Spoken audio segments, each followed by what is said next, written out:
இப்போ இன்றைக்கி தில்லைக்கு வந்திருக்கேன். சிதம்பரம்னு பேர்.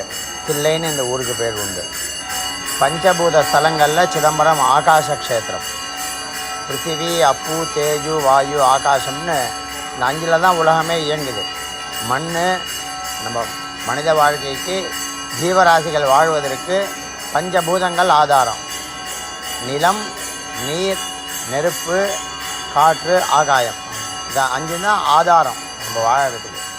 இந்த 5க்கும் சுயம்புவாக 5 இடத்தையும் சுவாமிகள் நமக்கு அனுகிரகம் பண்ணுறார். ஒவ்வொரு இடத்துல ஒவ்வொரு க்ஷேத்திரமாக.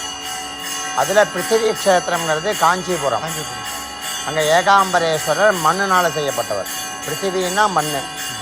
அங்கே மண்ணுக்கு அடையாளமாக ஏகாம்பரேஸ்வரர் தானே மண்ணால் மண்ணால் பிடிச்சி வச்சு பூஜை பண்ணினான். அப்படி இருக்க அவருக்கு அபிஷேகம் கிடையாது, பூஜை தான் பண்ணுவாள்.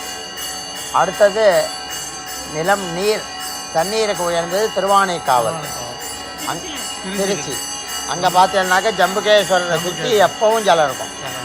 சுவாமி லிங்கத்தை சுற்றி எந்த சம்மராக இருந்தாலும் வாட்டர் இருந்துகிட்டே இருக்கும், நீருக்கு அடையாளமாக.